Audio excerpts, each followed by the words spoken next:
और बंगाल में तृणमूल में महाभारत जारी है। अब टीएमसी मुख्यालय को लेकर दोनों गुट आमने सामने आ गए हैं। पश्चिम बंगाल में तृणमूल कांग्रेस के अंदर जारी घमासान के बीच कोलकाता में रीता प्रताप बनर्जी ने टीएमसी के दफ्तर को अपने काबू में ले लिया है। बागी खेमे ने दफ्तर को केंद्रीय चुनाव आयोग में पार्टी और चुनाव चिन्ह पर दावा ठोकने के बाद कब्जे में लिया है। और इतना ही नहीं, रीता बनर्जी अपने साथ 80 में 60 से ज्यादा विधायकों के होने का दावा भी किया है।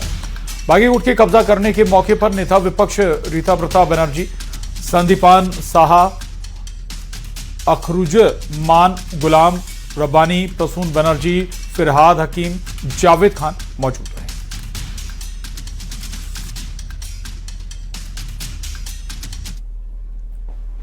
और अगर कोई तृणमूल कांग्रेस का ऑफिस है तो वहां पे तो हम लोग जा ही सकते हैं, इस पे तो कोई रोक टोक नहीं होना चाहिए। तो हम लोग तृणमूल कांग्रेस का ऑफिस में गए थे और जाके वहां पे हम लोग बैठे। तो इस पे कोई क्या आरोप लगा रहा है उस पे ध्यान हम लोग नहीं देंगे। हम लोगों को विधानसभा में प्रिंसिपल ऑपोजिशन का स्वीकृति मिल चुका है। हम ही लोग विधानसभा में प्रिंसिपल ऑपोजिशन है। हम लोग तृणमूल कांग्रेस है और तृणमूल कांग्रेस के ऑफिस के साथ हम लोग का इमोशन जुड़ा हुआ है, तो हम लोग वहां पे गए थे। छात्र युवा हम बहुत सारे पॉलिटिक्स देखा है। जब बंगाल में कम से कम लाखों ऑफिस तृणमूल का बंद है, अच्छा लड़का लड़की तृणमूल का वर्कर घर से निकल नहीं सकते, उसका ऊपर झूठा मामला दिया जा रहा है, पुलिस से पकड़ लिया जा रहा है। हम कोई गुंडा बदमाश को बात नहीं कर रहे हैं। जो गुंडा बदमाश है उसका ऊपर आप प्रशासन जो आपका मर्जी है आप करिए, लेकिन जो अच्छा तृणमूल कर्मी है, जो सच्चा तृणमूल कर्मी है, वो घर में घुस नहीं सकते हैं। राजधानी भोपाल के राजीव गांधी प्रौद्योगिकी विश्वविद्यालय यानी कि आरजीपीवी से एक बेहद चौंकाने वाली और सनसनीखेज खबर सामने आ रही है। या परीक्षा के ठीक पहले यूनिवर्सिटी टीचिंग डिपार्टमेंट का ताला टूट गया। हैरान करने वाली बात यह कि चोरों ने विभाग की अलमारी से 9 प्रश्न पत्रों के लिफाफे पार कर दिए। परीक्षा के एंड वक्त पर हुई इस बड़ी चोरी ने आरजीपीवी की सुरक्षा व्यवस्था की पोल खोलकर रख दी है और सुरक्षा के तमाम दावों पर गंभीर सवाल भी खड़े कर दिए हैं। मामले की गंभीरता को देखते हुए सुरक्षा प्रभारी डॉक्टर भूपेंद्र सिंह ने तत्काल इसकी शिकायत पुलिस से की, जिसके बाद गांधीनगर थाना पुलिस ने अज्ञात आरोपियों के खिलाफ एफआईआर दर्ज कर ली है और चोरों की तलाश भी जारी है। फिलहाल परीक्षा को रद्द कर दिया गया है।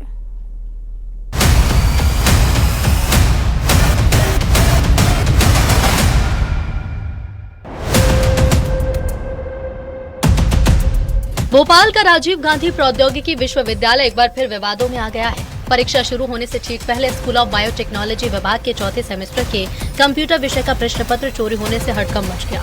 यूनिवर्सिटी टीचिंग डिपार्टमेंट का ताला तोड़कर अलमारी से 9 प्रश्न पत्रों के लिफाफे पार कर दिए गए।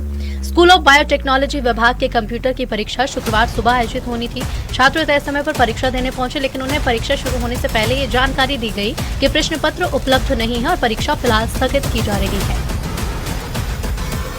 राजीव गांधी टेक्नोलॉजिकल यूनिवर्सिटी में हुई पेपर चोरी की घटना ने एक बार फिर से मध्य प्रदेश की शिक्षा व्यवस्था और एग्जाम मैनेजमेंट पर गंभीर सवाल खड़े कर दिए हैं। मैं इस वक्त यूनिवर्सिटी के बाहर मौजूद हूं। इसी यूनिवर्सिटी कैंपस के अंदर जो पेपर्स हैं वो रखे गए थे और जहां पर पेपर रखे गए थे, बड़ी हैरानी की बात यह है कि वहां का अभी तक कोई सीसीटीवी फुटेज सामने नहीं आया है। वहां पर सीसीटीवी लगाए गए थे या नहीं लगाए गए थे, ये भी अपने आप में एक बड़ा सवाल जो है वो बना हुआ है। ये भी बताया जा रहा है कि वहां पर गार्ड्स की भी जो तैनाती है वो नहीं थी और इस तरीके की घटना का सामने आना सीधे तौर पर छात्रों के भविष्य के साथ एक खिलवाड़ है। परीक्षा के एंड पहले हुई इस बड़ी चोरी ने आरजीपीवी की सुरक्षा व्यवस्था की पोल खोलकर रख दी है। मामले की गंभीरता को देखते हुए आरजीपीवी प्रबंधन ने भोपाल के गांधीनगर थाने में शिकायत दर्ज कराई। पुलिस ने अज्ञात आरोपियों के खिलाफ एफआईआर दर्ज की और चोरों की तलाश शुरू कर दी है। अब ये पता लगाने की कोशिश की जा रही है कि पेपर कैसे गायब हुआ और इसके पीछे कौन लोग शामिल हो सकते हैं। सुबह 10 बजे करीब सूचना मिली कि एग्जामिनेशन डिपार्टमेंट में चोरी हो गई है। हमारा मोस्ट सिक्योर्ड जोन में चोरी हो जाना बहुत गंभीर बात थी। हमने इमीडिएटली बोला कि 3-4 लोगों से कम नहीं होनी चाहिए। वहाँ पर कुछ फोटोग्राफ्स ले लो और फोटोग्राफ्स लेने के बाद दरवाजे को सील करके वहाँ से अब पुलिस में एफआईआर कर दीजिए। और ये इंस्ट्रक्शन देने के बाद बिना ये रिपोर्ट किए हुए कि मैं भी वहाँ पहुँच रहा हूँ, मैं करीब 15-20 मिनट वहाँ पहुँचा, तब तक वो लोग उसको सील कर चुके थे। ठीक है ना। मुझे लग रहा था शायद कर रहे होंगे, पर वो कर चुके, तुरंत ही कार्रवाई कर चुके थे और एफआईआर कराने भी जा चुके थे कुछ लोगों को बाद में मैंने भेजा कि आप भी जाइए, जो वहाँ पे मेरे साथ थे। एक वेंटिलेटर टूटा हुआ था, मैंने उसको देखा, एक ने मेरे को हल्का सा बताया भी कि सर कोई आदमी इस रेलिंग पे चढ़ के कुछ गया होगा अंदर। आरजीपीवी से पेपर चोरी का मामला सामने आते ही सियासत भी एक्टिव हो गई है। कांग्रेस ये कहते हुए निशाना साध रही है कि बीजेपी शासन में चोरी अब व्यवस्था का हिस्सा बनती जा रही है। बीजेपी का दावा है कि इस मामले में सरकार सख्त है और जो भी दोषी होगा उसके ऊपर कार्रवाई होगी। बच्चों के भविष्य के साथ खिलवाड़ नहीं होने दिया जाएगा। नीट की पेपर चोरी हुई, मध्य प्रदेश में व्यापम हुआ, ये सब दुनिया भर की चीज चल रही है और ये सब तंत्र से जुड़े हुए लोग करा रहे हैं। जब इसकी जांच होना चाहिए, इसकी जांच किसी सिटिंग जज से हाईकोर्ट कराना चाहिए। ये आखिर ये बच्चों का भविष्य होगा क्या? कहीं ना कहीं लापरवाही है, सावधानी रखना चाहिए थी। कैसे ऐसे स्थान पर रखा गया, ये तो पुलिस जांच करेगी और दोषी अधिकारियों के खिलाफ कार्रवाई होगी, लेकिन निश्चित ही इससे बच्चों के भविष्य पर खतरा आता है। फिलहाल आरजीपीवी में पेपर चोरी की घटना की हर तरफ चर्चा है। परीक्षा रद्द होने से जहां छात्र नाराज हैं, तो सियासत में वार पलटवार है। उधर पुलिस मामले से जुड़े सभी पहलुओं की जांच में जुटी है। विश्वविद्यालय के रिकॉर्ड, सुरक्षा व्यवस्था और प्रश्न पत्र की निगरानी से संबंधित प्रक्रियाओं की पड़ताल की जा रही है। उधर विश्वविद्यालय प्रशासन के मुताबिक परीक्षा की नई तारीख जल्द घोषित होगी, ताकि छात्रों की पढ़ाई और परीक्षा कार्यक्रम पर ज्यादा असर न पड़े। लेकिन सवाल ये उठ रहे हैं कि आखिर कैसे यूनिवर्सिटी में पेपर चोरी हो गया? क्या ये किसी बाहरी शख्स का काम है या फिर पेपर लीक करने के इरादे से यूनिवर्सिटी के अंदर ही कोई भेदिया छिपा है? वासु चौरे, न्यूज़ 18, भोपाल।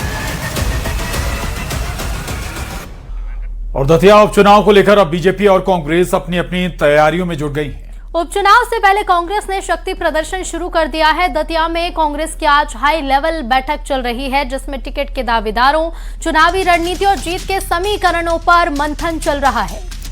बंद कमरे की बैठक के बाद प्रत्याशी चयन को लेकर बड़ा संकेत, क्या अहम फैसला सामने आ सकता है? वहीं बीजेपी भी कल एक बैठक करने जा रही है और इस बैठक में उपचुनाव पर महामंथन होगा और इस बीच दोनों ही दलों ने अपनी अपनी जीत का दावा भी किया है। अन्य बैठक है, नियमित बैठक है और विशेषकर भोपाल जिले के कार्यकर्ता उसमें आमंत्रित किए गए हैं। पार्टी की अनेक प्रकार की गतिविधियां चलती रहती हैं, उसी में से एक है। लेकिन जब हमारे राष्ट्रीय सह संगठन महामंत्री आ रहे हैं, तो निश्चित ही कहीं न कहीं दतिया उपचुनाव को लेकर भी उस बैठक में तो नहीं, लेकिन अन्य बैठक में चर्चा होगी। और जैसे पहले कांग्रेस जीती थी दतिया में, फिर कांग्रेस की विजय हुई, क्योंकि आज किसान से लेके युवा से लेके और मंदिर तक सब प्रताड़ित हैं।